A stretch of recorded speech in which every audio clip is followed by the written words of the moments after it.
Hey, what's up guys? Welcome back once again। दोस्तों आज की कहानी जो एक्सप्लेन करने जा रहे हैं वो जरा हटके है। इसमें आपको दिखाया जाएगा कि कैसे एक आदमी एक आइलैंड पर एक लाश के साथ सरवाइव कर जाता है जो कि असल में बोल और चल सकती है। जी हाँ, आपने सही सुना, एक लाश जो बोल और चल सकती है। कहानी की शुरुआत होती है समुद्र के बीच में बहते हुए एक जूस बॉटल के साथ जिस पर लिखा था कि हेल्प मी, यानी कि इसे किसी इंसान ने फेंका होगा। तभी दूसरी ओर हम जैकी नाम के आदमी को देखते हैं जो किसी आइलैंड पर फंसा हुआ है। वो यहाँ पर कैसे आया, कब से रह रहा है, ये सब हमें नहीं बताया गया, लेकिन उसके हुलिये को देखकर ये अंदाजा लगाया जा सकता है कि यहाँ पर उसे फंसे हुए काफी समय हो गया, क्योंकि उसको अब यहाँ पर कोई भी उम्मीद नजर नहीं आ रही यहाँ से बचकर निकलने की। पर तभी उसके साथ कुछ अद्भुत होता है। उसके सामने समुद्र से बहती हुई एक आदमी की लाश उसके पास आती जो कि बहुत ही बुरी हालत में थी, और ये इंसान कोई और नहीं बल्कि हमारा हैरी पॉटर है। खैर अब वो लाश को चेक करता है तो वो आदमी मरा हुआ था, क्योंकि उसकी सांसें नहीं चल रही थी। इसीलिए जैकी उसके बेल्ट को उतार लेता है और फिर से जाकर उसकी कोशिश करता है,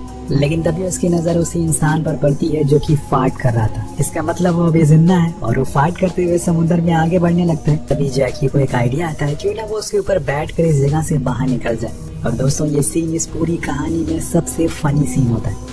वो उस लाश के ऊपर बैठ जाता है और फिर उसको पकड़कर ओशन में किसी जेट की तरह भागना शुरू करता है, पर बीच में उसका बैलेंस बिगड़ जाता है और वो वहीं बीच में ही गिर जाता है और बेहोश हो जाता है। कुछ घंटों बाद जब उसकी आंख खुलती है तो वो किसी दूसरी जगह पर था, जो शायद कोई लैंड होगी जहाँ पर पहले लोग रहा करते थे, क्योंकि यहाँ पर काफी कचरा वगैरह फैला हुआ था। अब जैकी को ये देखकर तो अच्छा लगता है कि वो कैसे भी करके उस आइलैंड से तो बाहर आ गया, पर अब वो यहाँ से बाहर कैसे निकलेगा इस बारे में वो बाद में सोचेगा। लेकिन इससे पहले वो उस आदमी के पास जाता है जो उसके साथ बहकर यहाँ आ गया था।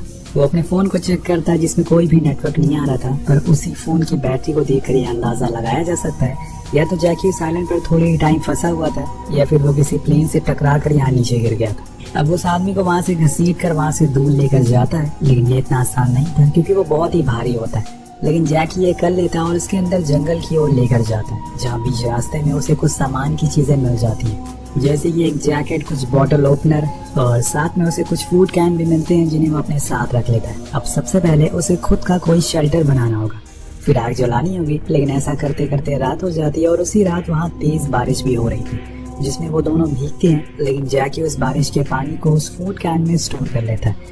उसे आइडिया हो गया था कि कैसे खुद को जिंदा रखना है इतने दिनों में उसने जो उस जगह पर बिताए थे। इसके बाद वो सबसे पहले तो उस बारिश के पानी को पीता है और फिर वहाँ उस कप को रख कर एक गुफा में चला जाता है सोने के लिए। अगली सुबह जब उसकी आंख खुलती है तो वो देखता है कि उस आदमी के पास एक जानवर है जो उसे सूंघ रहा है, क्योंकि उसे लग रहा है कि वो मर गया। जैकी उस जानवर के पीछे भागता है क्योंकि उसे बहुत भूख भी लगी थी, इसीलिए वो बहुत कोशिश करता है पर कुछ हाथ नहीं आता। उल्टा उसने जो पानी का कप बाहर रखा था वो भी उसके पैर से गिर जाता है और सब वेस्ट हो जाता है। इस बात से उसे बहुत बुरा लगता है, ये उसने क्या कर डाला। तभी हम देखते हैं कि उस आदमी के मुंह से पानी गिर रहा है जो कि रात में बारिश के टाइम स्टोर हो गया था। अब जैकी ये देखकर हैरान हो जाता है कि ये कैसे पॉसिबल हो सकता है, वो भी किसी इंसान के साथ। अब वो कुछ और सोच पाता कि इतने में पानी तेज हो जाता और उसके पास कोई ऑप्शन ना होने की वजह से उसे वो पानी पीना ही पड़ता है क्योंकि उसे बहुत प्यास लगी थी। कुछ देर बाद वो आदमी कुछ बोलता है जो कि मैनी करके साउंड करता है, जो शायद उसका नाम हो सकता है। जैकी को भी यही लगता है, इसीलिए वो उसका नाम मैनी रख देता है। अब इसी तरह से थोड़ा समय और बीतता है, वो थोड़ा हिलना डुलना शुरू करता है जिससे वो डर जाता है और फिर अचानक से वो जिंदा भी हो जाता है और बोलना शुरू कर देता है। अब जैकी उसके मुंह पर एक पंच मार कर वहाँ से भाग जाता है क्योंकि उसे लगता है कि ये कोई भूत फूत है।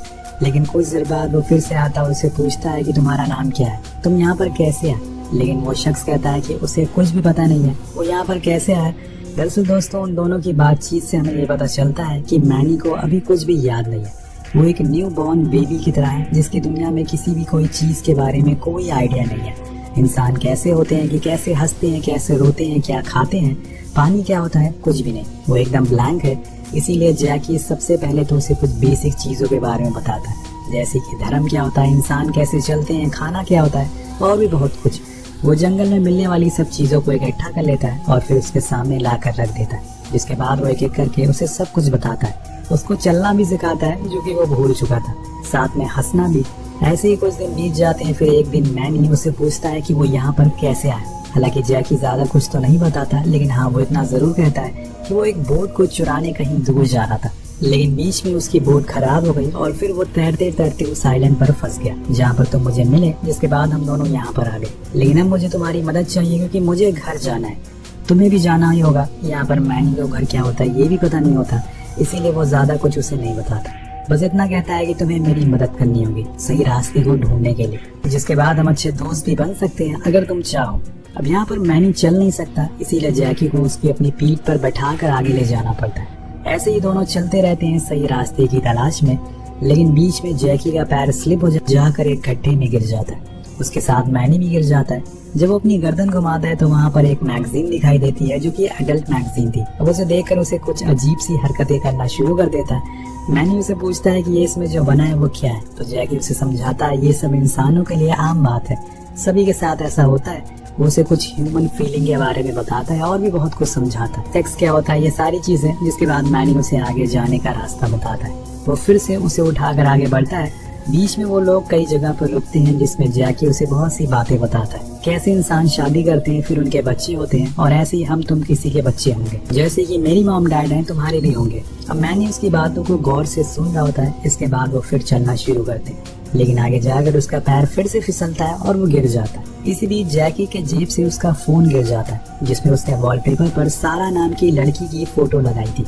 अब मैनी उस फोटो को देख लेता और फिर क्या था, उसके सवाल आने शुरू हो जाते हैं कि ये लड़की कौन है। तो वो उसे बताता है कि इस लड़की को वो बचपन से जानता है, उसे पसंद भी करता है, लेकिन उसने कभी अपनी फीलिंग के बारे में उसे नहीं बताया। अब उसकी बातें सुनकर मैनी तो बस सारा के ख्यालों में खो जाता है। अभी तक उसने बस जैकी को ही देखा था जो कि लड़का था। किसी लड़की को उसने पहली बार फोटो में देखा था, इसीलिए वो उसे बस सारा के बारे में ही सवाल करना शुरू कर देता है और उसे ये भी कहता है कि वो किसी लड़की की तरह ड्रेसअप करके आए ताकि वो देख सके कि आखिर लड़की दिखती कैसी है। तो जैकी फिर एक लड़की की तरह कपड़े पहन कर आता है। उसे जो कुछ मिलता है वो उसे डाल लेता है, पर मैनी को कुछ कमी लगती है। वो कहता है कि इस फोटो में उसके चेहरे पर बाल नहीं है लेकिन तुम्हारे हैं। तो जैकी कहता है कि ये मुमकिन है, अब मैं यहाँ पर शेव कैसे करूँ, लेकिन वो फिर भी जैसे तैसे करके शेव कर लेता है और फिर उसके पास जाता है। इस बार मैनी कहता है कि हाँ अब तुम लड़की लग रहे हो, लेकिन यहाँ पर जैकी उसे थोड़ा और खुश करने के लिए कुछ और चीजों को करता है, जैसे कि वो कुछ लकड़ियों को काट कर उसे एक शेल्टर टाइप बस बनाता है और खुद लड़कियों की तरह कपड़े पहनकर मैनी को एक स्टाइलिश बॉय वाला लुक देता है।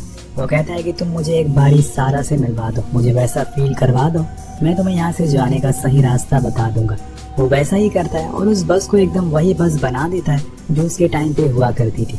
जिसके बाद वो सारा की तरह बिहेव भी करने लगता है और देखते ही देखते दोनों में खूब बातें होने लगती है। यहाँ पर मैनी को ये सब अच्छा लग रहा था, वो जैकी की कंपनी को एंजॉय कर रहा था, लेकिन तभी अचानक से जैकी उसके हाथ को झटके से हटा देता है तो उसमें से चिंगारी निकलने लगती है, जो कि काफी हैरान कर देने वाली बात थी। पर जैकी को समझ आ गया था कि ये कोई आम इंसान तो नहीं है, इसके पास कुछ अनोखी पावर्स है जो कि शायद उसमें कुछ केमिकल रिएक्शन की वजह से मिली होंगी जो इसके साथ समुद्र में हुआ होगा, और यही वजह है कि इसकी मेमोरी लॉस हो गई और अब इसके साथ ये सब हो रहा है। इसके बाद क्या था, वो उसकी चिंगारी की मदद से आग जलाता और अब उसे मैनी की पावर का अंदाजा हो चुका था।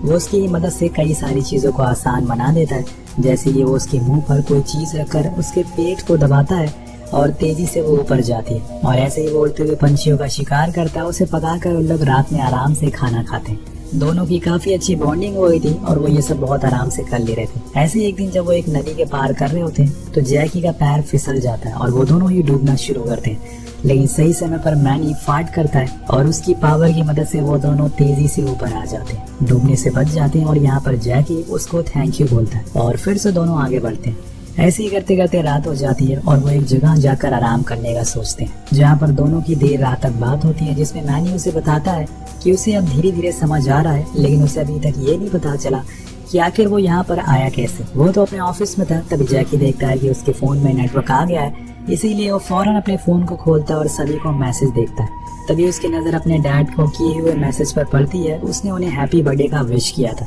पर उन्होंने अभी तक उसका रिप्लाई नहीं दिया, और ये देखकर जैकी मायूस हो जाता है। इतने दिन हो गए, कम से कम एक मैसेज तो कर देना चाहिए था, और उसे लगता है कि उन्हें उसकी फिक्र नहीं है। और एक वही थे जिन्हें वो अपना गाइड मानता था, अपनी बातें उनसे शेयर करता था, क्योंकि उसकी मॉम के जाने के बाद एक वही अकेले थे। इसके बाद जैकी सोशल मीडिया खोलता है, जहाँ पर वो देखता है कि सारा ने शादी कर ली है, उसकी एक बेटी भी है। अभी उसका कम दिल टूटा था, ये देखकर वो और मायूस हो जाता है और मैनी के पास कुछ बातें करने लगता है। उसे बताने लगता है कि वो उसे सारा के बारे में कुछ बातें शेयर करना चाहता है, कैसे वो कुछ सालों पहले सिर्फ सारा के लिए उस बस में चढ़ा करता था, उसकी छुप छुप कर फोटो क्लिक करता था, लेकिन वो कभी उसे अपने दिल की बात बता नहीं पाया। यही वजह है कि वो उससे दूर चली गई। अब इसके आगे मैं कुछ और बता पाता कि तब तक वहाँ पर एक भालू आ जाता है जो कि जैकी को पकड़ कर ले जाने लगता है। लेकिन वो पूरी कोशिश करता है कि मैनी की पावर का इस्तेमाल से उसे भगा दे। लेकिन इतने में मैनी की नजर जैकी के फोन पर पड़ जाती है, जिसमें वो सारा और उसके हस्बैंड की फोटो देख लेता है और समझता है कि उसने उसके साथ धोखा दिया। इसी बीच मैनी की सारी पावर भी चली जाती है, जिससे वो किसी काम का नहीं रहता। इन सबको देखते हुए जैकी कहता है कि देखो, हमें सारा की कोई जरूरत नहीं है, हम लोग ही काफी है। जो सुनकर मैनी को अच्छा लगता है और उसके बाद उसकी पावर वापस आ जाती है। वो फाट करके उन दोनों को वहाँ से दूर ले जाता है एक पेड़ पर, जहाँ पर जैकी को कार की आवाज सुनाई देती है। इससे वो बहुत खुश भी होता है। लेकिन तभी वो नीचे गिर जाता है और वो भालू उसे फिर से घसीट कर ले जाने लगता है। उसके गिरने के बाद मैनी फिर से नीचे गिर जाता है और बड़ी ही मुश्किलों से अपने पैरों पर खड़ा होता है। पास जाकर अपनी पावर का इस्तेमाल करके उसे वहाँ से भगा देता है। वो वहाँ से जैकी के पास जाता है, लेकिन वो तो बेहोश हो गया था, काफी घायल भी, इसीलिए वो उसे अपने कंधे पर बैठा लेता है। और जब अगले दिन उसकी आँख खुलती है तो वो देखता है कि मैनी उसको जंगल के बाहर ले आए और वो इस समय किसी के नहीं बल्कि सारा के घर के बाहर खड़ा है। वो उसे फौरन यहाँ से चलने को बोलता है, क्योंकि अब उसकी शादी हो गई और वो उसे पहचानती भी नहीं होगी।